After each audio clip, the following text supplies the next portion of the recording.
चलिए अब डिस्कस करते हैं इस टॉपिक से मॉडल 2, जिसमें हम सीखेंगे कि कैसे क्वाड्रेटिक इक्वेशंस सॉल्व किए जाते हैं। सबसे पहले देखते हैं कि क्या होते हैं quadratic equations. Here the highest power of the variable is 2। तो जैसे कि हमने पहले भी डिस्कस किया था, क्वाड्रेटिक इक्वेशंस वो होते हैं जिनमें वेरिएबल्स का हाईएस्ट पावर 2 हो, या फिर किसी इक्वेशन की डिग्री जब 2 होती है उसे हम क्वाड्रेटिक इक्वेशन कहते हैं, राइट। और जनरल फॉर्म हमने देखा था, जनरल फॉर्म क्या होता है क्वाड्रेटिक इक्वेशन का, ax² plus bx plus c equals to 0, ax² plus bx plus c equals to 0। तो यहां पर अगर आप देखें a b एंड c ये तीनों कांस्टेंट्स हैं, राइट। ये फिक्स्ड वैल्यूज हैं, नंबर जो कि दिए जाएंगे, a b and c constants होंगे, x होगा वेरिएबल, राइट। और हमें इस इक्वेशन को सॉल्व करके x की वैल्यूज फाइंड करनी है। ध्यान रहे क्वाड्रेटिक इक्वेशन में a can not be equal to 0, a equal to 0 नहीं हो सकता है, क्योंकि अगर a 0 हो जाए तो ये जो फर्स्ट टर्म है ये कंप्लीटली 0 हो जाएगा, बचेगा क्या, bx plus c equal to 0। और bx प्लस c अगर आप देखें ये एक लीनियर इक्वेशन बन जाएगा, क्योंकि यहां पर वेरिएबल x का हाईएस्ट पावर 1 है, राइट। तो इंपॉर्टेंट पॉइंट है कि क्वाड्रेटिक इक्वेशन में a 0 नहीं हो सकता है, b 0 हो सकता है, b एंड c 0 हो सकते हैं, लेकिन a की वैल्यू 0 नहीं हो सकती है। तो ये है जनरल फॉर्म क्वाड्रेटिक इक्वेशन का, ax² plus bx plus c equal to 0 where a is not equal to 0। एक पॉइंट आप सभी को यह ध्यान में रखना है कि क्वाड्रेटिक इक्वेशन के दो सॉल्यूशंस होते हैं, यानी यहां पर x की दो वैल्यूज आएंगी जो कि इस दिए गए इक्वेशन को सेटिस्फाई करती हैं, राइट। दो वैल्यूज जो आएंगी x की उन्हें हम रूट्स कहते हैं, right. Roots of the equation का मतलब है कि वेरिएबल्स की वो कौन सी वैल्यूज हैं जो इस इक्वेशन को सेटिस्फाई करेगी। हमने लीनियर इक्वेशन में देखा था कि जब हम उन्हें सॉल्व करते हैं एक ही वैल्यू आती है, राइट, एक ही रिजल्ट आता है, x is equal to something and y is equal to something, अगर दो वेरिएबल्स हो तो। लेकिन यहां पर x की ही दो वैल्यूज आएंगी और जिन्हें हम रूट्स कहते हैं, right, roots of the equation.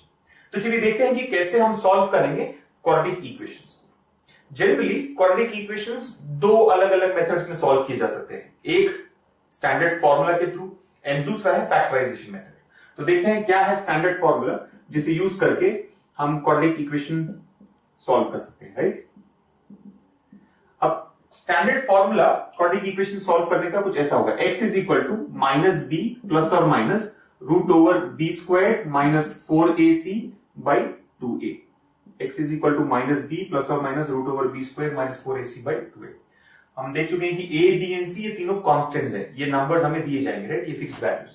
हमें बस इन्हीं वैल्यूज को यूज करके x के दोनों सॉल्यूशंस फाइंड आउट करें, राइट। क्या है फॉर्मूला, माइनस बी प्लस और minus root over B square minus 4ac by 2a। तो x की कौन सी दो वैल्यूज होंगी, एक में होगा प्लस एंड दूसरे में होगा माइनस, यानी x की जो फर्स्ट वैल्यू होगी वो होगी minus B plus root over B square minus 4ac by 2a and second value होगी minus B minus root over B square minus 4ac by 2a। तो इन्हें सॉल्व करके जो भी दो वैल्यूज आती हैं, अगर हम उन्हें इस इक्वेशन में सब्स्टिट्यूट करें तो ये सेटिस्फाई हो जाएगा, राइट, ये बैलेंस हो जाएगा। तो ये है स्टैंडर्ड फॉर्मूला जिसे अगर आप याद रखें तो क्वाड्रेटिक इक्वेशंस को बहुत इजीली सॉल्व कर सकते हैं। दूसरा मेथड है फैक्टराइजेशन, राइट, फैक्टराइजेशन। अब फैक्टराइजेशन में हम क्या करते हैं, सी ये एक क्वाड्रेटिक इक्वेशन है जिसका पावर है 2। फैक्टराइजेशन के मेथड में हम इसी क्वाड्रेटिक इक्वेशन को product of two linear equations के फॉर्म में रिप्रेजेंट करेंगे, राइट। जैसे कि अगर आप देखें जनरल फॉर्म क्वाड्रेटिक इक्वेशन का होता है ax² plus bx plus c equal to 0। अब इसे हम फैक्टराइज करेंगे। फैक्टराइज करना मतलब क्या, दिए गए जैसे किसी नंबर को आप फैक्टराइज करते हैं, जैसे 8 को अगर आप फैक्टराइज करना चाहे तो 8 क्या होगा, 4 इंटू 2। तो यहां पर आपने 8 को 2 नंबर्स में ब्रेक किया, राइट, प्रोडक्ट ऑफ 2 नंबर्स में। तो वैसे ही हम इस इक्वेशन को भी प्रोडक्ट ऑफ 2 इक्वेशन में ब्रेक करेंगे। डिफरेंस इतना ही होगा कि क्वाड्रेटिक इक्वेशन को हम प्रोडक्ट ऑफ 2 लीनियर इक्वेशन लेंगे, राइट। तो अगर इसे हम फैक्टराइज कर ले प्रॉपर्ली तो ये कुछ इस फॉर्म में आ जाएगा, right, x minus alpha into x minus beta equals to 0। तो अगर आप देखें ये एक इक्वेशन है, x माइनस अल्फा एक इक्वेशन जैसा है, राइट, लीनियर इक्वेशन है, x का हाईएस्ट पावर 1 है एंड दूसरा लीनियर इक्वेशन है x माइनस बीटा, यहां पर भी x का हाईएस्ट पावर 1 है। तो इन दोनों का प्रोडक्ट इक्वल टू 0 होगा।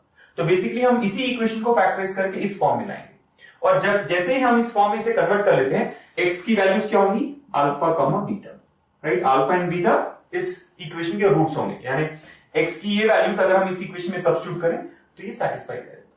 तो ये है फैक्टराइजेशन का मेथड। अब हम डिस्कस करेंगे कि कैसे फैक्टराइजेशन किया जाता है दिए गए क्वाड्रेटिक इक्वेशन को एग्जांपल्स के थ्रू।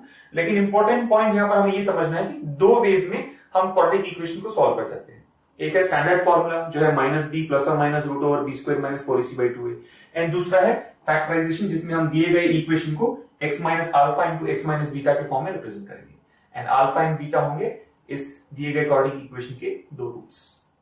तो अब एक एग्जांपल के थ्रू देख लेते हैं कि कैसे हम क्वाड्रेटिक इक्वेशंस को सॉल्व करते हैं, राइट। जैसे कि हमने डिस्कस किया, जनरल फॉर्म होता है क्वाड्रेटिक इक्वेशन का ax² plus bx plus c equals to 0।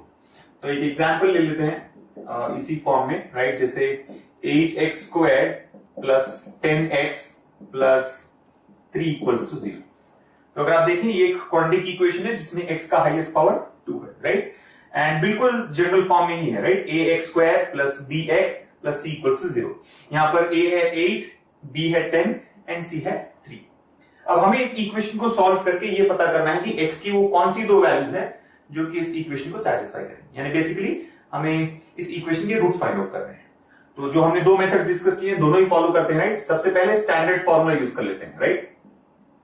तो जैसे कि हमने डिस्कस किया था, स्टैंडर्ड फॉर्मूला होता है क्वाड्रेटिक इक्वेशन को सॉल्व करने का, x equals to minus B plus और minus root over b² minus 4ac by 2a, right. तो अगर आप देखें a, b एंड c इन तीनों वैल्यूज को यूज करके हमें x की दोनों वैल्यूज फाइंड आउट करनी है। तो देखते हैं क्या होगा इसका solution, right. x will be equal to minus b कितना है यहाँ पर 10, माइनस b हो जाएगा माइनस 10 प्लस और माइनस रूट ओवर b² यानी 10² माइनस 4ac, 4 इंटू a की वैल्यू है 8 एंड c की वैल्यू है 3, सो 4 into 8 into 3 divided by 2a, 2 into 8, right. अब इसे फर्दर सिंप्लीफाई करते हैं तो माइनस 10 प्लस और माइनस रूट ओवर 10²। सी 10² कितना होता है 100, 4 इंटू 8 32, 32 इंटू 3 96, सो 100 माइनस 96, 100 माइनस 96 होगा 4, स्क्वायर रूट ऑफ 4 कितना होगा 2, सो माइनस 10 प्लस और माइनस 2 डिवाइडेड बाई 2 इंटू 8 होगा 60। तो ये है वो दो पॉसिबल x के solutions, minus 10 plus 2 by 16 and दूसरा सॉल्यूशन होगा माइनस 10 माइनस 2 बाई 16, राइट। एक केस में हमें प्लस लेना है, दूसरे केस में माइनस। तो अगर देखिए इसे आप दो वैल्यू जो आएंगी वो होगी minus 10 plus 2, right. Minus 10 plus 2 कितना होगा माइनस 8 बाई 16 एंड जो दूसरी वैल्यू होगी माइनस 10 माइनस 2, माइनस 10 माइनस 2 होता है माइनस 12 बाई 16। सो बेसिकली जो x के दो सॉल्यूशंस हैं ये होगा 1/2, राइट, माइनस 1/2 एंड अगर इसे फर्दर सिंप्लीफाई करें आप 12 बाई 16 को हम ले सकते हैं माइनस 3/4, राइट। So minus 3/4। सो ये है वो दो सॉल्यूशंस x के जो कि इस इक्वेशन को सेटिस्फाई करेंगे, राइट। ऑफ कोर्स आप कुछ स्टेप्स यहां पर रिड्यूस कर सकते हैं बेस्ड ऑन योर अंडरस्टैंडिंग, जैसे कि आपको ये फॉर्मूला नहीं लिखना है, राइट। आपको सिर्फ वैल्यू सब्स्टिट्यूट करके उसे सिंप्लीफाई करना। सो बेसिकली जो स्टैंडर्ड फॉर्मूला है वो बहुत ही सिंपल है, हमें बस दी गई वैल्यूज को सब्स्टिट्यूट करके x की दोनों वैल्यूज फाइंड आउट करनी है, राइट। एक होगा minus b plus root over b² minus 4ac by 2a and दूसरा सोल्यूशन होगा minus b minus root over b² minus 4ac by 2a। अब देखते हैं कि इसी इक्वेशन को हम फैक्टराइजेशन यूज करके कैसे सॉल्व करें, राइट। जैसे कि हमने डिस्कस किया था, फैक्टराइजेशन में जो दूसरा मेथड है क्वाड्रेटिक इक्वेशन को सॉल्व करने का, इसमें हम क्या करेंगे, दिए गए इक्वेशन को x minus alpha into x minus beta के फॉर्म में कन्वर्ट करेंगे, राइट। और जो वैल्यूज होंगी x की या फिर जो रूट्स होंगे इस इक्वेशन के होंगे अल्फा कॉमा बीटा। तो देखते हैं ये कैसे किया जाएगा। सी बेसिकली क्वाड्रेटिक इक्वेशन जैसे हमने डिस्कस किया, जनरल फॉर्म क्या होता है ax² plus bx plus c equals to 0। हमें फैक्टराइजेशन के मेथड में ये जो सेकेंड कोएफिशिएंट है b, यानी जो x पावर 1 का कोएफिशिएंट है b, इसे हमें स्प्लिट करना है दो नंबर्स में, जैसे कि b1 प्लस b2। क्या करेंगे हम b की वैल्यू को ब्रेक करेंगे दो नंबर्स में, स्प्लिट करेंगे दो नंबर्स में, b1 प्लस b2 ले लेंगे, राइट। सच दैट हमें ये ऐसे करना है, कुछ ऐसे करना है कि b1 into b2 should be equal to a into c। एक बार अगर आप ये प्रॉपरली कर ले तब इस इक्वेशन को फैक्टराइज करना बहुत इजी हो जाएगा, राइट। सो सबसे इंपॉर्टेंट पॉइंट यही है क्वाड्रेटिक इक्वेशन को फैक्टराइजेशन के थ्रू सॉल्व करने का। हमें जो सेकंड कोएफिशिएंट है यानी जो x का कोएफिशिएंट है b, उसे ब्रेक करना है दो नंबर्स में, और इसे कुछ इस तरह ब्रेक करना है कि वो दो नंबर्स का प्रोडक्ट a इंटू c के प्रोडक्ट से इक्वल होना चाहिए, right. b1 into b2 should be equal to a into c।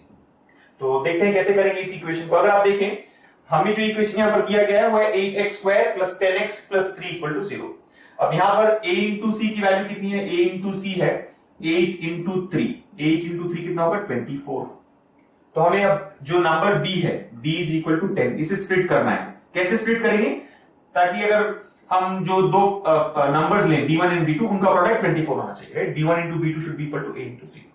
तो 10 को आप इनफाइनाइट वेज में स्प्लिट कर सकते हैं एक्चुअली देखा जाए, राइट। हमें 1 + 9 ले सकते हैं इसे, 2 + 8, 3 + 7, 4 + 6, 5 + 5, 12 - 2, 34 - 24, राइट। इनफाइनाइट वेज स्प्लिट करने के, लेकिन हमें प्रॉपर्ली वो स्प्लिट सिलेक्ट करना है जिससे प्रोडक्ट 24 है। जैसे अगर हम 10 को 8 + 2 ले लें तो 8 + 2 = 10, ये तो सही है, लेकिन 8 × 2, B1 × B2, 8 × 2 कितना होगा 16, हमें क्या चाहिए 24, सो 8 and 2 सेटिस्फाई नहीं करेगा। अगर 9 + 1 लेते हैं सो 9 × 1 9 आएगा, हमें चाहिए 24। तो हमें प्रॉपर्ली एनालाइज करना है कि कौन से वो दो नंबर्स है जिनका प्रोडक्ट 24 होगा एंड सम 10 होगा, राइट। बेसिकली अब हम उन दो नंबर्स पर फोकस कर रहे हैं जिनका सम 10 होना चाहिए एंड प्रोडक्ट 24। तो अगर आप कुछ टाइम स्पेंड करेंगे, सी इनिशियली शायद ये थोड़ा लेंथी एंड कॉम्प्लेक्स लगे, लेकिन एक बार जब आप 5-10 एग्जांपल्स प्रैक्टिस कर लेंगे तो बहुत इजी हो जाएगा फैक्टराइजेशन मेथड फॉलो करना, राइट। इनफैक्ट आप यही प्रेफर करेंगे ओवर द स्टैंडर्ड फॉर्मूला। तो अगर आप देखिए इसका सही सॉल्यूशन होगा 6 + 4, क्योंकि 6 and 4 का सम 10 होगा एंड 6 × 4 कितना होता है 24, राइट। सो अगर आप देखिए 6 × 4 B1 × B2 = 8 × 3। तो अब हम जानते हैं कि हमें B को 6 + 4 लेना है, राइट, यानी 10 को 6 + 4 लेना है। तो क्या करेंगे, जो इक्वेशन है 8x² + 10x + 3 = 0, उसे अब हम ऐसे लिखेंगे 8x² as it is, B की वैल्यू 10 है लेकिन 10 को हमने 6 + 4 लिया तो उसे 6x + 4x ले लेंगे, राइट। एक्चुअली B था 10x, लेकिन 10x को हमें 6x + 4x लेना है, प्लस लास्ट पार्ट है 3 = 0। अब इसे सॉल्व कर लेते हैं। सी क्या होगा, हमें फर्स्ट टर्म एंड अगर आप देखें थर्ड टर्म, इनमें से हम 8x² एंड 4x में 4x कॉमन ले सकते हैं। तो अगर आप 4x कॉमन ले, क्या होगा 8x² में अगर 4x कॉमन ले लें तो 2x आएगा यहाँ पर, बिकॉज 4x × 2x होता है 8x², एंड यहां पर हम +1 ले सकते हैं। सो बेसिकली हम कॉमन पार्ट्स फाइंड आउट कर रहे हैं दिए गए टर्म्स में से। आप फर्स्ट एंड सेकंड टर्म्स के कॉमन पार्ट्स भी ले सकते हैं, चाहे जो भी ले आप, फाइनल आंसर सेम ही आएगा। सो 8x² एंड 4x में अगर आप 4x कॉमन ले लेते हैं तो 4x × 2x 8x² हो जाएगा, 4x × 1 4x हो जाएगा। सी इस कॉन्सेप्ट की स्पेशलिटी ये है कि अब जो बाकी दिए गए टर्म्स हैं इनमें भी अगर आप प्रॉपर्ली एक कॉमन पार्ट ले तो ये जो इनसाइड इक्वेशन है, जो लीनियर इक्वेशन, ये सेम आएगा 2x + 1। जैसे कि अगर आप देखें 6x + 3, इसमें से अगर आप 3 कॉमन ले लेते हैं तो 6x में अगर 3 बाहर आ जाए तो क्या बचेगा 2x, एंड 3 में अगर 3 कॉमन ले तो बचेगा 1 = 0। यस और नो? तो आप देख सकते हैं कि 2x + 1 एंड 2x + 1 हमें यहां पर सेम आया दोनों ही केसेस में। अब अगर आप 2x + 1 कॉमन, सी दो टर्म्स हैं हमारे पास, 4x × 2x + 1 and 3x × 2x + 1। तो अगर हम 2x + 1 कॉमन ले लेते हैं, राइट, दोनों टर्म्स में से, तो 4x + 3 आ जाएगा। सो 2x + 1 अगर कॉमन ले लिया जाए बचेगा क्या 4x + 3 = 0। हमने बेसिकली जो दिया गया क्वाड्रेटिक इक्वेशन है 8x² + 10x + 3 = 0, उसे कन्वर्ट कर लिया है 2x + 1 × 4x + 3 = 0। अब अगर आप देखें ये इस फॉर्म में है, right, x - α × x - β। Of course x का कोएफिशिएंट यहां पर 1 है, लेकिन यहां पर कुछ और कोएफिशिएंट दिया है, उससे कोई फर्क नहीं पड़ेगा, फाइनल आंसर हम इजीली कैलकुलेट कर सकते हैं, राइट। तो पॉइंट ये है कि अगर आप इन टर्म्स को मल्टीप्लाई करें ओवरऑल, फिर से वही इक्वेशन आएगा 8x² + 10x + 3, right, 2x × 4x 8x², 2x × 3 6x, 4x × 1 4x, 6x × 4x 10x, and 3 × 1 3, right. तो प्रॉपर्ली हम क्या कर रहे हैं यहां पर, दिए गए सेम इक्वेशन को, जो कि एक क्वाड्रेटिक इक्वेशन है, उसे product of two linear equations के फॉर्म में रिप्रेजेंट कर रहे हैं। अब अगर आप देखें, इंपॉर्टेंट पॉइंट यहां पर ये है कि ये दो टर्म्स है, ये एक फर्स्ट टर्म है, ये दूसरा सेकंड टर्म है, या मान ले दो नंबर्स हैं m एंड n, इनका प्रोडक्ट 0 है, = 0।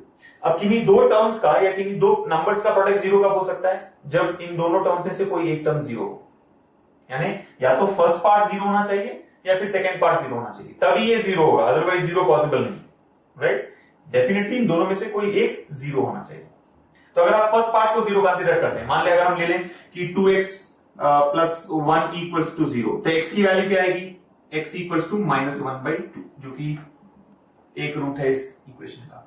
अगर आप सेकंड पार्ट को 0 लेते हैं, 4x + 1 = 0, राइट, सेकंड पार्ट भी 0 हो सकता है, सो 3 = 0, तो इसमें से x की वैल्यू क्या आएगी अगर आप सॉल्व करेंगे -3/4। तो ये है वो दो इक्वेशंस जो कि इस दिए गए क्वाड्रेटिक इक्वेशन को सैटिस्फाई करेंगे। तो आप देख सकते हैं हमने जब स्टैंडर्ड फॉर्मूला यूज किया तभी वही रूट्स आए थे, -1/2 एंड -3/4, और फैक्टराइजेशन करके भी हमें x की वही दो वैल्यूज आ रही है, -1/2 और -3/4।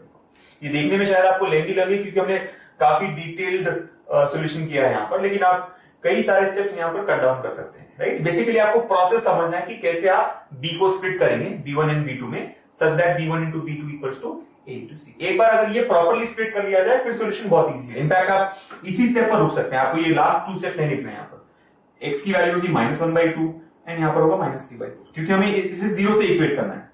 Linear equation, right. Linear equation एक ही वेरिएबल में सॉल्व करना बहुत इजी है। 2x + 1 = 0, x = -1/2, 4x + 3 = 0, x = -3/4। तो ऐसे आप फैक्टराइजेशन का मेथड यूज करके क्वाड्रेटिक इक्वेशन को सॉल्व कर सकते हैं। तो आपको अब दोनों में से जो भी कन्वीनियंट लगे आपको एग्जाम में फॉलो करें, राइट। फॉर्मूला या फिर x - α × x - β = 0। तो चलिए आप सॉल्व करते हैं मॉडल 2 से एग्जाम्पल 1, जो कि बेस्ड होगा क्वाड्रेटिक इक्वेशंस पे। देखते हैं क्वेश्चन क्या है। Solve the given equations and establish the relationship between the two variables x and y। तो जैसे कि आप देख सकते हैं इस क्वेश्चन में हमें दो इक्वेशंस दिए गए हैं, राइट। एक है x² - 10x + 21 = 0 एंड दूसरा है y² - 16y + 63 = 0। दोनों ही क्वाड्रेटिक इक्वेशंस, राइट। दोनों इक्वेशन में आप देख सकते हैं हाईएस्ट पावर 2 है या हाईएस्ट एक्सपोनेंट 2 है। हमें इन दोनों इक्वेशंस को सॉल्व करना है, राइट। यानी हम दोनों इक्वेशंस के रूट्स फाइंड आउट करेंगे पहले, एंड फिर जो वेरिएबल्स आएंगे, जो वैल्यूज आएंगी, इनके बीच में रिलेशनशिप एस्टैब्लिश करना है। यानी एग्जैक्टली वैसे ही जैसे हमने मॉडल 1 में किया था। डिफरेंस इतना है कि वहां पर हमने लीनियर इक्वेशंस लिए थे और यहां पर हमें दिए गए हैं क्वाड्रेटिक इक्वेशंस। तो चलिए सॉल्व करते हैं दोनों इक्वेशंस को एंड फिर देखेंगे कि कैसे कंपैरिजन किया जाता है इन वेरिएबल्स के बीच में। अब जैसे कि हम जानते हैं क्वाड्रेटिक इक्वेशंस को दो मेथड्स में हम सॉल्व कर सकते हैं, या तो आप स्टैंडर्ड फॉर्मूला यूज करें या फिर फैक्टराइजेशन। अब क्योंकि स्टैंडर्ड फॉर्मूला यूज करना बहुत ही सिंपल प्रोसेस है, आप डायरेक्टली उससे कर सकते हैं, राइट। तो इसीलिए हम यहाँ पर फैक्टराइजेशन के थ्रू इन इक्वेशंस को सॉल्व करेंगे, ताकि आपको और क्लैरिटी आ जाए कि कैसे फैक्टराइजेशन किया जाता है। अगर तब भी आपको कॉम्प्लिकेटेड लगे तो आप एनी टाइम फॉर्मूला यूज कर सकते हैं, राइट। स्टैंडर्ड फॉर्मूला जो है -b ± √b² - 4ac/2a। तो देखते हैं इसे कैसे हम फैक्टराइज करेंगे, राइट। हम स्टैंडर्ड फॉर्मूला यूज नहीं करेंगे कहीं पर भी, सिर्फ फैक्टराइजेशन के थ्रू ही सॉल्व करेंगे। तो x² - 10x + 21 = 0। अब जैसे कि जानते हैं सबसे फर्स्ट स्टेप होता है product a into c find out करना, राइट। a into c कितना हो गया यहाँ पर 1 into 21 21। वैसे आपको ये स्टेप लिखने की जरूरत नहीं है, लेकिन एक्सप्लेनेशन के लिए मैं यहाँ पर इसे लिख रहा हूँ, राइट। अदरवाइज आप जानते हैं प्रोडक्ट a into c 21 होगा। अब इस -10 को, b जो -10 है, इसे हमें स्प्लिट करना है। स्प्लिट कुछ ऐसे करना है कि जो दो टर्म्स हम लेंगे उनका प्रोडक्ट भी 21 आना चाहिए, राइट, +21 आना चाहिए। अब -10 को आप जानते हैं कई वेज में हम स्प्लिट कर सकेंगे, राइट। -1 -9 या फिर -12 + 2, राइट। एक पॉजिटिव एक नेगेटिव नंबर हो सकता है, दोनों नेगेटिव हो सकते हैं, राइट। दोनों पॉजिटिव नंबर्स नहीं हो सकते, राइट। आप -10 को दो पॉजिटिव नंबर्स यूज करके ऑब्टेन नहीं कर सकेंगे। या तो दोनों नेगेटिव नंबर्स दे सकेंगे, जैसे -1 -9, या फिर एक नेगेटिव एंड एक पॉजिटिव, -12 + 2 या फिर -11 + 1, राइट। क्योंकि हमें सम नेगेटिव चाहिए। ध्यान रहे जो दो नंबर्स हम लेंगे उनका सम -10 होना चाहिए एंड प्रोडक्ट +21 होना चाहिए। तो अगर आप बेसिक लॉस फॉलो करें, जैसे plus into plus is plus, minus into minus is plus, plus into minus और minus into plus is minus, अगर वो कॉन्सेप्ट आप फॉलो करें, हमें सम नेगेटिव चाहिए तो दो ही पॉसिबल केसेस है, या तो दोनों नंबर्स नेगेटिव होने चाहिए या फिर एक नेगेटिव एंड दूसरा पॉजिटिव। लेकिन हमें प्रोडक्ट चाहिए पॉजिटिव। अब आप दोनों अगर नेगेटिव लेते हैं तो माइनस इंटू माइनस प्लस आएगा, जो कि सेटिस्फाई हो सकता है। लेकिन अगर आप एक नेगेटिव एंड दूसरा पॉजिटिव नंबर लेंगे, जैसे आप मान लीजिए -10 को -12 + 2 लेते हैं, तो -12 + 2 सम तो सेटिस्फाई हो जाएगा, लेकिन एक नेगेटिव एंड दूसरा पॉजिटिव नंबर है, और जब एक negative and positive number multiply किए जाते हैं तो प्रोडक्ट नेगेटिव आएगा, हमें चाहिए प्रोडक्ट पॉजिटिव। सो क्लियरली आप ये सब एनालाइज कर सकते हैं कि कैसे हम इन्हें इस दिए गए नंबर को स्प्लिट करेंगे। यानी दोनों नेगेटिव होने चाहिए या एक नेगेटिव एक पॉजिटिव। ऑफ कोर्स इस केस में दोनों नेगेटिव होने चाहिए, तभी प्रोडक्ट पॉजिटिव आएगा एंड सम नेगेटिव आएगा। तो -3 को स्प्लिट करते हैं, कैसे करेंगे? -9 -1 नहीं सेटिस्फाई करेगा, क्योंकि -9 into -1 होगा +9, हमें चाहिए +21। -8 -2, तो -8 -2 -10 तो हो गया, लेकिन -8 into -2 होगा +16, हमें चाहिए +21। -7 -3, अगर आप -7 -3 लेते हैं तब क्या होगा? -7 -3 -10, -7 into -3 +21। तो बहुत सिंपल, राइट। इसे हमें -7 -3 लेना है, या फिर -3 -7, राइट। ऑर्डर मैटर नहीं करता है। तो अब बस इस इक्वेशन को हमें इसी फॉर्म में एक्सप्रेस करना है। तो x² एज इट इज रहेगा, -10x को हम -7x -3x लेंगे, +21 = 0। तो अगर x कॉमन ले इन दोनों टर्म्स में से, आप फर्स्ट सेकंड टर्म्स में से कॉमन पार्ट ले सकते हैं या फर्स्ट एंड थर्ड टर्म्स में से भी कॉमन पार्ट ले सकते हैं। फाइनली आंसर सेम आएगा, आप चाहे जो भी दो टर्म्स कंसीडर करें। तो अगर फर्स्ट दो टर्म्स लेते हैं x माइनस 7 होगा यहाँ पर, एंड अगर इस थर्ड एंड फोर्थ टर्म को आप देखें -3 कॉमन ले लेते हैं, तब क्या आएगा x माइनस 7 इक्वल्स टू 0। ठीक, द मोस्ट इंपॉर्टेंट पार्ट यहां पर ये है कि जो ब्रैकेट्स में आएगा दोनों टर्म्स में वो सेम होना चाहिए, x माइनस 7 और x माइनस 7, ताकि हम फिर से कुछ कॉमन ले सकें, राइट। सो x into x x square, x into minus 7x, -3 into x -3x, -3 into minus 7 plus 20। अब अगर आप देखें x माइनस 7 अगर हम कॉमन ले लेते हैं तो यहां पर क्या बचेगा, x एंड -3 इक्वल्स टू 0। तो या तो फर्स्ट टर्म 0 होना चाहिए या फिर सेकंड टर्म। फर्स्ट टर्म को 0 होने के लिए x should be equal to 7, क्योंकि 7 माइनस 7 0 होगा। सेकंड टर्म को 0 होने के लिए x should be equal to 3। So x is 7 और 3, राइट। x माइनस 7 अगर 0 लें तो x की वैल्यू 7 आएगी, x माइनस 3 को अगर हम 0 लें तो x की वैल्यू 3 आएगी। तो ये है दो रूट्स इस इक्वेशन के, यानी ये है x की दो वैल्यूज 7 एंड 3। वैसे जनरली ध्यान रखें कि जब भी a इक्वल टू 1 होता है, राइट, अगर आप देखें यहां पर x स्क्वायर का कोएफिशिएंट 1 है, इन इक्वेशंस को सॉल्व करना बहुत इजी होता है, राइट। एक्चुअली तो कोई भी स्टेप पेपर पर लिखने की जरूरत नहीं, लेकिन आप थोड़ा प्रैक्टिस करेंगे तभी आपको ये समझ में आएगा, राइट। बिना कोई पेपर वर्क किए हम इसे सॉल्व कर सकते हैं, राइट। हम डायरेक्टली बता पाएंगे कि क्या है दो रूट्स इस इक्वेशन के। कब? जब x का कोएफिशिएंट 1 हो, राइट, x का कोएफिशिएंट 1 हो एंड बाकी के दोनों इंटीजर वैल्यूज हो, b and c integer values हो, चाहे पॉजिटिव या नेगेटिव, राइट। क्योंकि ध्यान रहे इन केसेस में जो आप 10 को स्प्लिट करना है, आपको b को स्प्लिट करना है, वो डेफिनेटली 21 के दो फैक्टर्स होंगे। लाइक 21 को आपको फैक्टराइज करना है, सिर्फ 21 को फैक्टराइज करें, सभी पॉसिबल केसेस देख लें एंड आपको आंसर आ जाएगा। जैसे 21 को हम 1 इंटू 21 ले सकते हैं, लेकिन 1 इन 21 से -10 नहीं आएगा, राइट। 21 को हम 3 इंटू 7 ले सकते हैं, अगर आप नेक्स्ट पेयर देखें 3 इंटू 7, यस, एंड 3 एंड 7 से 10 बनता है, राइट। बस आपको -7 -3 लेना है क्योंकि ये -10 हो जाए, एंड -7 इंटू -10 प्लस 21 होगा। तो बहुत इजीली आपको सिर्फ दिए गए c की वैल्यू को फैक्टर्स में लेना है एंड देखना है कि कौन से वो पेयर ऑफ फैक्टर्स हैं जिससे आपको b आ जाए, राइट, b का मैग्नीट्यूड। ये तभी पॉसिबल है जब a की वैल्यू 1 हो एंड बाकी के दोनों इंटीजर। तो बहुत सिंपल होगा, आपको इतना सब नहीं करना है। आप समझ सकते हैं कि -7 एंड -3 होगा एंड ओवरऑल आंसर 7 एंड 3 आएगा, राइट, क्योंकि हम x -7 को x -3 लेंगे, तो x इक्वल्स टू 7 और 3। सेकेंड इक्वेशन ले लेते हैं, y square -16y plus 63 equals 0। तो अब अगर आप देखें सेम केस है, यहां पर y का जो कोएफिशिएंट है यानी जो वेरिएबल है y स्क्वायर, इसका कोएफिशिएंट 1 है एंड बाकी के दोनों इंटीजर्स है, तो सिंपलीफाई करना इजी होगा, राइट। अगर आप देखें 63 को फैक्टर्स में ले लेते हैं, 1 इंटू 63, 3 इंटू 21, राइट, 3 इंटू 21 ले सकते हैं, लेकिन 3 एंड 21 से 16 नहीं बनेगा, राइट। देन और क्या आएगा, 3 के बाद 4 5 6 तो पॉसिबल नहीं है, 7 इंटू 9 होता है 63, 7 इंटू 9 63 होगा, राइट। हम बेसिकली 63 को फैक्टराइज कर रहे हैं, 7 इंटू 9 63, एंड 7 एंड 9 से 16 भी ला सकते हैं, right, 7 plus 9 is 16, that's it, हो गया यहीं पर सॉल्यूशन। तो आपको क्या करना है, y square -7y -9y plus 63 equals to 0। तो अगर आप देखिए -7 इंटू -9 प्लस 63 होगा, -7 -9 -16, दोनों ही कंडीशन सैटिस्फाई हो गए। अगर आप y कॉमन लेते हैं तो y -7 आएगा, second terms third and fourth term में अगर आप -9 कॉमन ले तो फिर से y -7 आएगा।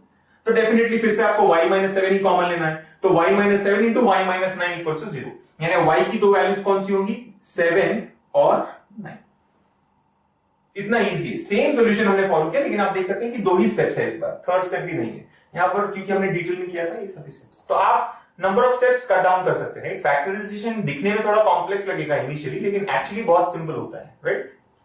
तो ये है दो वैल्यूज इस इक्वेशन की, राइट, दो रूट्स इस इक्वेशन की, लेकिन हमें करना है कंपैरिजन, हमें एस्टैब्लिश करना है relationship between the variables x and y। See linear equation में बहुत सिंपल होता है कंपेयर करना, क्योंकि लीनियर इक्वेशन में x की एक ही वैल्यू आएगी एंड y की एक ही वैल्यू आएगी, राइट। दोनों इक्वेशंस में एक एक वैल्यू नहीं आएंगे, राइट, एक ही रूट होगा। लेकिन क्योंकि क्वाड्रेटिक इक्वेशंस है, हमें x के दो रिजल्ट्स आए हैं, y के दो रिजल्ट्स आए हैं, यानी यहां पर हमें टोटली 4 कंपैरिजंस करने होंगे, राइट। मान ले अगर हम इसे x की जो दो रूट्स आए हैं उन्हें x1 एंड x2 ले लेते हैं, y के जो दो रूट्स आए हैं उन्हें y1 एंड y2 ले लेते हैं, तो आपको फाइनल रिलेशनशिप एस्टैब्लिश करने के लिए 4 कंपैरिजंस करने होंगे। कैसे? हम x1 को y1 एंड y2 दोनों से कंपेयर करेंगे, x2 को भी y1 एंड y2 दोनों से कंपेयर करेंगे, सो 2 + 2 टोटल 4 कंपैरिजंस, और ये 4 कंपैरिजंस करने के बाद ही हमें कंक्लूजन पर आना है कि क्या है रिलेशनशिप x एंड y के बीच। तो अगर आप देखें x1 and y1, x1 and y1 अगर आप कंपेयर करें, x1 y1, तो क्या आएगा, x1 is 7, y1 is 7, यानी x1 equals to y1। ऐसा ना, दोनों इक्वल है। x1 एंड y2 कंपेयर कर लेते, राइट। x1 7 है एंड y2 9 है, तो x1 less than y2, right. x1 7, y2 9, x1 less than y2।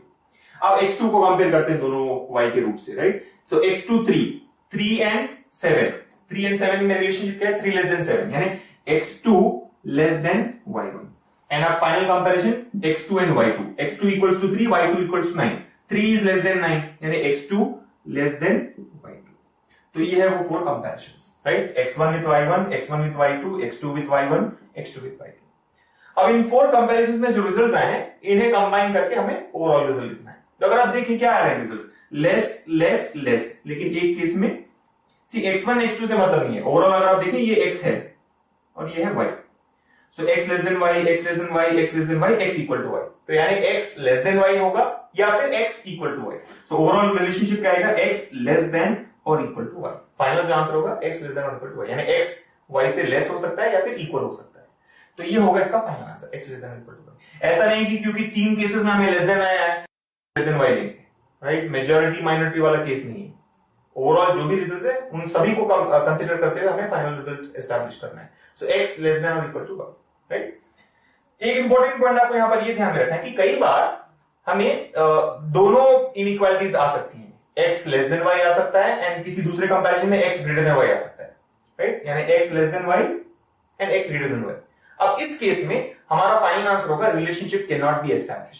सी ध्यान रहे, x लेस देन और इक्वल हो सकता है, x लेस देन और इक्वल टू y हो सकता है, x ग्रेटर देन और इक्वल टू y हो सकता है, सारे के सारे लेस देन हो सकते हैं यानी x लेस देन y आएगा, सारे के सारे ग्रेटर देन हो सकते हैं, x ग्रेटर देन y आएगा, सभी इक्वल टू भी हो सकते हैं तो x इक्वल टू y आएगा। लेकिन अगर कुछ केसेस में ग्रेटर है, कुछ केसेस में लेसर है, तब क्या होगा, x लेस देन और ग्रेटर देन y हम नहीं लिख सकते हैं, राइट। ये मतलब relationship can not be establish वाला केस होगा। तो ध्यान रहे कि जब भी हमें दोनों ही टाइप की इनइक्वालिटीज आती है, less than and greater than, तब हमारा आंसर होगा relationship can not be establish. Option में दिया जाएगा, एक कोई ऑप्शन होगा relationship can not be establish, तो जब less than and greater than साथ में आए तब हम उस ऑप्शन को आंसर मार्क करेंगे। इस केस में फाइनल आंसर है x लेस देन और इक्वल टू y। तो चलिए अब डिस्कस करते हैं मॉडल 2 से एग्जांपल 2। तो सेम क्वेश्चन है, solve the given equations and establish the relationship between the two variables x and y। तो इस बार इक्वेशन जो दिए गए हैं वो है 17x² + 48x = 9 and second equation है 13y² = 32y - 2। सो दोनों ही क्वाड्रेटिक इक्वेशंस है, क्योंकि अगर आप देखें x जो इक्वेशन में वेरिएबल है इसका हाईएस्ट पावर 2 है, यहाँ पर वेरिएबल का हाईएस्ट पावर भी 2 है, राइट। सो क्वाड्रेटिक इक्वेशन के फॉर्म में है, लेकिन जनरल फॉर्म नहीं। जनरल फॉर्म क्या होता है, ax² + bx + c = 0। तो सबसे पहले हम इन्हें जनरल फॉर्म में रिप्रेजेंट कर लेते हैं, राइट। सो 17x² हम इसे लिख सकेंगे 17x² + 48x - 9 = 0। See basically general form में राइट हैंड साइड पर 0 होना चाहिए, राइट। तो हम जो भी टर्म्स है राइट हैंड साइड पर उन्हें लेफ्ट हैंड साइड पर ले जा रहे हैं। सिमिलरली यहां पर क्या आएगा, 13y² - 32y + 12 = 0। अब दोनों ही इक्वेशंस जनरल फॉर्म है तो सॉल्व करना थोड़ा इजी लगेगा, राइट। अब इस बार अगर आप देखें जो x² एंड y² टर्म्स हैं इनके कोएफिशिएंट्स 17 एंड 13 है रेस्पेक्टिवली, राइट। यानी यहां पर फैक्टराइजेशन करना थोड़ा कॉम्प्लेक्स होगा। ऑफ कोर्स स्टैंडर्ड फार्मूला आप कभी भी यूज कर सकते हैं, राइट। चाहे जो भी केस हो, स्टैंडर्ड फार्मूला सिंपल है, -b ± √2/b² - 4ac/2 है, तो आप उसे अप्लाई करके सॉल्व कर सकेंगे। लेकिन यहां पर हम फैक्टराइजेशन के थ्रू ही इन्हें सॉल्व करेंगे ताकि हम समझ सके कि कैसे फैक्टराइजेशन किया जा सकता है, राइट, अलग अलग एग्जाम्पल्स के थ्रू। फॉर्मूला तो आप any day any time apply कर सकेंगे, राइट। लेकिन पॉइंट ये है कि जैसे हमने एग्जाम्पल 1 में देखा था, x² एंड y² के कोएफिशिएंट्स 1 थे तो इक्वेशंस को फैक्टराइज करना इजी था। यहां पर उतना इजी नहीं होगा।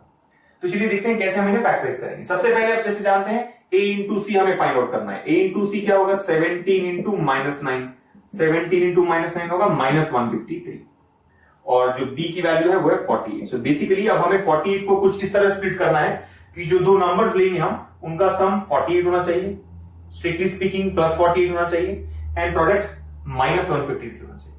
से सिंपल पॉइंट है एक यहां पर, दो नंबर्स का प्रोडक्ट नेगेटिव कब होगा, राइट। दो नंबर्स लेने हमें जिनका प्रोडक्ट नेगेटिव होना चाहिए। ये तभी पॉसिबल होगा जब इन दोनों नंबर्स में से कोई एक नंबर नेगेटिव हो एंड दूसरा पॉजिटिव। अगर दोनों नंबर्स हम पॉजिटिव लेते हैं तो प्लस इंटू प्लस प्लस होगा, लेकिन हमें चाहिए माइनस।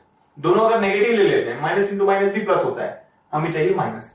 तो पॉइंट ये है कि एक नंबर नेगेटिव एंड दूसरा पॉजिटिव होना चाहिए, राइट।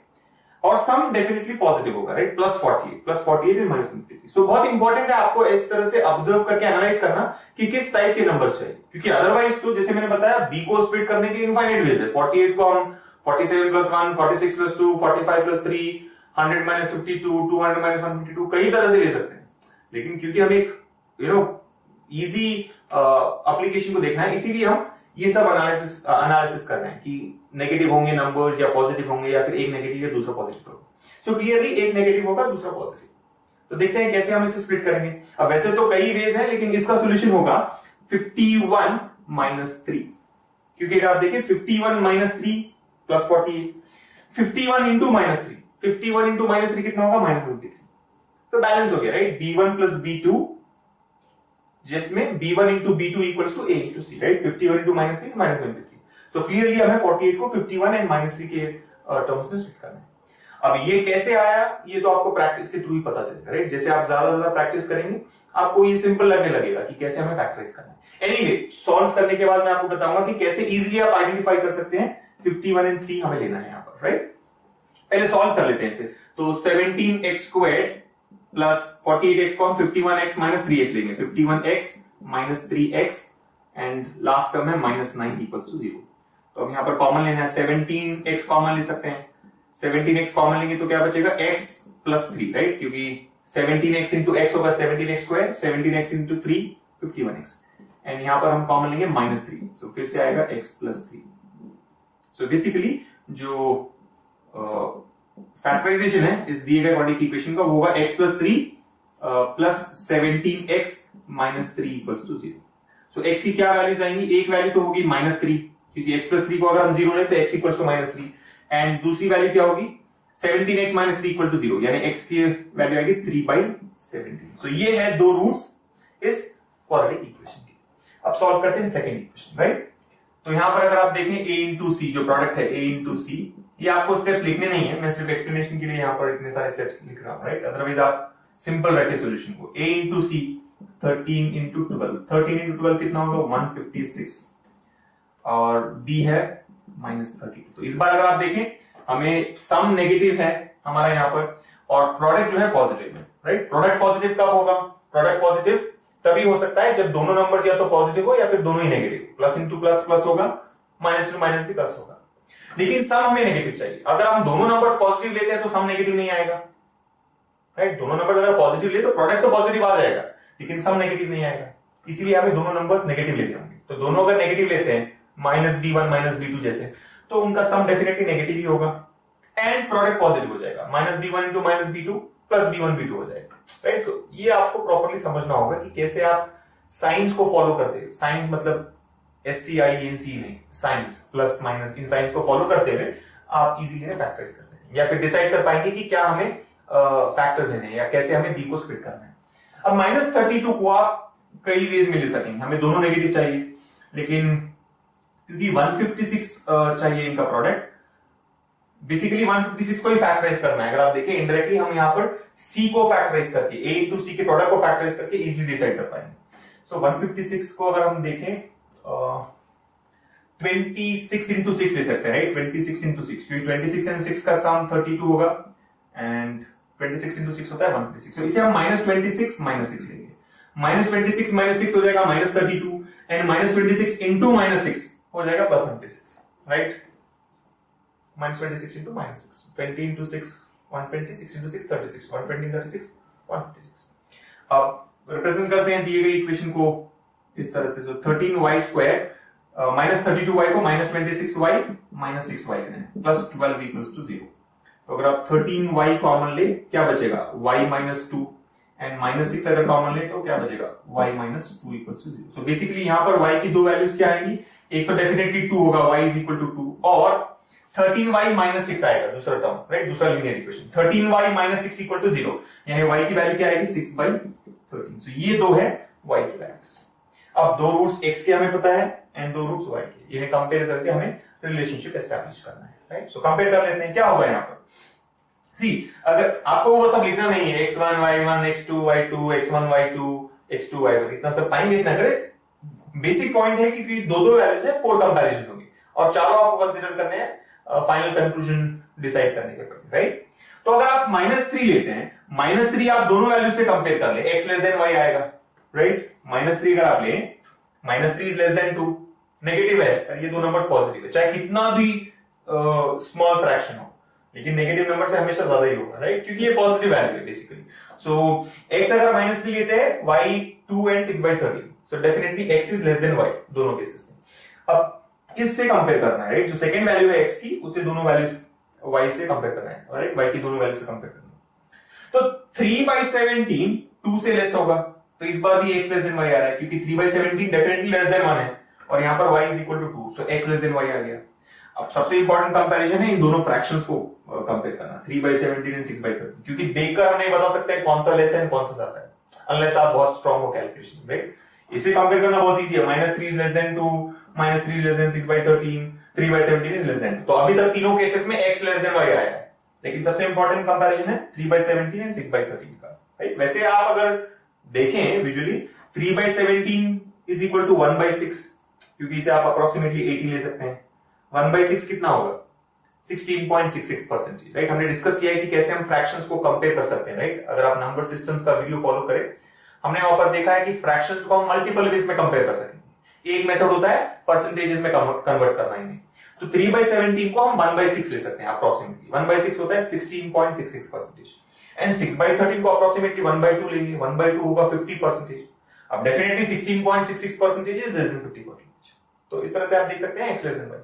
अदरवाइज क्रॉस मल्टीप्लिकेशन, हमने ये भी देखा था कि क्रॉस मल्टीप्लिकेशन बेस्ट मेथड है कि दो फ्रैक्शंस को कंपेयर करने का। क्या करते हैं इसमें, 3/17 को, जैसे एक वैल्यू है 3/17 एंड दूसरी वैल्यू 6/13, राइट, ये है x एंड ये है y, क्रॉस मल्टीप्लाई करेंगे। 3 into 13 कितना होगा, 39, 17 into 6 102, so definitely 39 is less then 102, इसका मतलब x is less than y। जो भी साइन यहां पर है, जो भी इनइक्वालिटी यहां पर आती है, उसी इनइक्वालिटी को हमें x एंड y के बीच में लेना है। तो इस केस में भी आप देखें x less then. So overall अगर आप देखें x के दोनों वैल्यूज y की दोनों वैल्यू से लेस है, तो फाइनल आंसर क्या होगा, x less than y, right. अगर एक भी वैल्यू x की y से ग्रेटर होती है, तब हमारा आंसर होगा relationship can not B established, right, क्योंकि लेस एंड ग्रेटर का कॉम्बिनेशन एक साथ नहीं आ सकता, लेकिन यहां पर चारों कंपैरिजन में x is less than y, तो ये होगा हमारा फाइनल आंसर।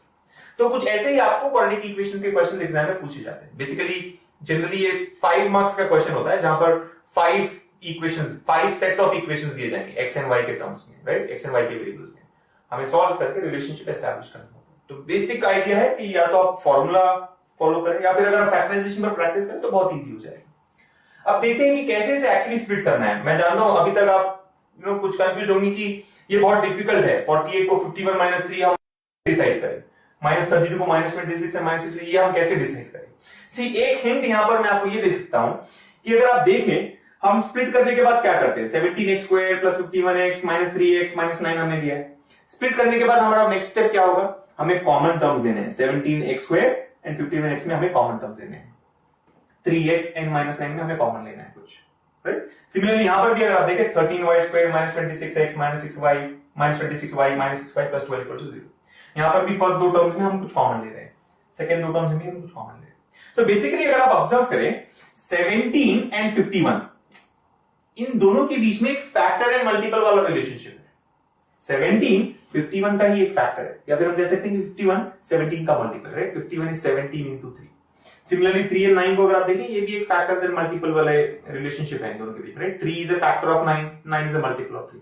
यहां पर भी आप वही देखेंगे 13 and 26 factor and multiple, right. 13 into 2 26 होगा, 6 into 2 12 होगा, राइट। सो पॉइंट ये है कि रैंडमली 48 को स्प्लिट करने के बजाय आप क्या करेंगे, a एंड c इन दोनों वैल्यूज को देखें। यहां पर a की वैल्यू क्या है 17 एंड c की वैल्यू है 9। अब 17 को लेकर आप ट्राई करें, राइट। 17 को मान लिया आप 17 के मल्टीपल्स ले, 17 मतलब अगर आप 34 ले लेते हैं, 17 का नेक्स्ट मल्टीपल 34, तो क्या होगा, हो सकता है कि एक वैल्यू 34 हो। अब अगर एक वैल्यू 34 हो तो दूसरी वैल्यू क्या होनी चाहिए 48 आने के लिए, 34 + 14, लेकिन 34 into 14 लेंगे तो 153 नहीं आएगा, तो 34 वाला केस रूल आउट हो गया। 17 का नेक्स्ट मल्टीपल ले लेते हैं। 17 का नेक्स्ट मल्टीपल क्या होगा? 34 के बाद आएगा 51। अब 51 अगर आप लेते हैं एक वैल्यू को तो दूसरी वैल्यू -3 होनी चाहिए। 51 - 3 48 हो जाएगा। अब 51 into 3 क्या 153 होगा? 51 into -3 153 होगा, -153 होगा। यस, तो ऐसे आप स्प्लिट कर सकते हैं। सी पॉइंट ये है कि आपको ये ध्यान में रखना है कि a की वैल्यू क्या है या x स्क्वायर का कोएफिशिएंट क्या है, क्योंकि ये जो कोएफिशिएंट होगा और जो b1 की वैल्यू आएगी जो हम टर्म लेंगे, इन दोनों के बीच में हमें कॉमन पार्ट लेना है, राइट? 17 एंड 51 के बीच में हमें कॉमन लेना है। सो डेफिनेटली जो भी वैल्यू हम यहां पर लेंगे वो 17 का एक मल्टीपल ही होना चाहिए, मल्टीपल या फिर फैक्टर, जो भी आप समझे, राइट?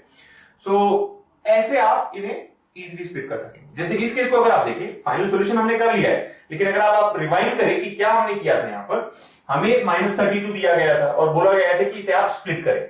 स्प्लिट कुछ इस तरह से करें कि दोनों नंबर्स को जब हम ऐड करेंगे -36 आना चाहिए, एंड जब इन्हें मल्टीप्लाई करें +156 आना चाहिए। +156 क्यों? क्योंकि 13 into 12 156 होता है। अब साइन कन्वेंशन हमने देख लिए कि अगर सम नेगेटिव हो, प्रोडक्ट पॉजिटिव हो तो कैसे स्प्लिट करेंगे? दोनों नेगेटिव नंबर्स होने चाहिए। सिमिलरली यहां पर अगर प्रोडक्ट नेगेटिव हो, सम पॉजिटिव हो तो एक पॉजिटिव नंबर होगा, दूसरा नेगेटिव हो। ये तो बहुत इजी है, लेकिन एक्चुअल नंबर्स क्या होंगे, मैग्नीट्यूड क्या होगा, ये कैसे डिसाइड करेंगे? सी 13 है तो 13 के मल्टीपल से ट्राई करें। 13 अगर आप ले लेते हैं, मान लें अगर फर्स्ट वैल्यू 13 ले लेते हैं, 13 अगर लेंगे तो दूसरा नंबर क्या होना चाहिए? 18, क्योंकि -13 - 18 -32 होगा। लेकिन -13 into -18 156 नहीं होगा, तो वो रूल आउट हो गया। 13 का नेक्स्ट मल्टीपल है 26। अगर आप -26 लेते हैं जो कि 13 का मल्टीपल है, तो दूसरा नंबर क्या होगा? -6, क्योंकि -26 and -6 -32 होगा। अब देखा ये है कि 26 into 6 का प्रोडक्ट 126 होता है या नहीं। अगर हो रहा है तो आपका सोल्यूशन आ गया, अदरवाइज आपको नेक्स्ट मल्टीपल से ट्राई करना। तो ये ट्रिक अगर आप फॉलो करें, बेसिकली ट्रिक है, यही कॉन्सेप्ट है, राइट? इसे अगर आप फॉलो करें तो फैक्टराइजेशन बहुत इजी लगने लगेगा। बस इतना ही है कि आपको कुछ एग्जांपल्स प्रैक्टिस करने होंगे, राइट? कुछ क्वेश्चन सॉल्व करने होंगे इस मेथड से कंफर्टेबल होने के लिए, राइट? अदरवाइज स्टैंडर्ड फॉर्मूला जैसे मैंने बताया आप एनी टाइम यूज कर सकते हैं, उसमें कोई डाउट ही नहीं है। आपको जो भी क्वाड्रेटिक इक्वेशन दिया जाए बस वैल्यू सब्स्टिट्यूट करके उसे सॉल्व करें, -b ± √b² - 4ac/2a, एंड आपको दो रूट्स आ जाएंगे। लेकिन फैक्टराइजेशन इंपॉर्टेंट है, ये इनफैक्ट इजी है फॉर्मूला यूज करने से, राइट? सो ऐसे आप a एंड c के वैल्यूज को ध्यान में रखकर b को स्प्लिट कर सकते हैं, राइट? अगर a की वैल्यू 1 हो तब तो स्प्लिट करना बहुत इजी है, हमने एग्जांपल 1 में देखा। अगर a की वैल्यू 1 नहीं हो और कुछ वैल्यू हो, राइट, 1 से ज्यादा हो, तब कैसे करेंगे? तब आप ये लॉजिक अप्लाई कर सकते हैं। तो ये है मॉडल 2 इक्वेशंस का, जिसमें हमने क्वाड्रेटिक इक्वेशंस के बारे में डिस्कस किया। बेसिकली आइडिया ये है कि कैसे आप इन इक्वेशंस को सॉल्व करते हैं, चाहे लीनियर हो या क्वाड्रेटिक हो। एंड जैसे मैंने इंट्रोडक्शन पार्ट में बताया था, ऑलमोस्ट सभी क्वेश्चन में यही होगा, कुछ कंडीशन दी जाएंगी जिन्हें हमें इक्वेशंस में कन्वर्ट करना है, एंड फिर उन इक्वेशंस को सॉल्व करके दिए गए क्वेश्चन को आंसर करना होता है। तो इनडायरेक्टली ये एक बहुत ही इंपॉर्टेंट टॉपिक है क्वांटिटेटिव एप्टीट्यूड का। तो अच्छे से समझ ले कि कैसे सॉल्व किए जाते हैं linear and quadratic equations, and practice करें, क्योंकि जितना ज्यादा आप प्रैक्टिस करेंगे उतना सिंपल एंड इजी लगने लगेगा आपको, एंड काफी टाइम आप सेव कर सकेंगे एग्जाम में। I will see you in the next session. Thank you.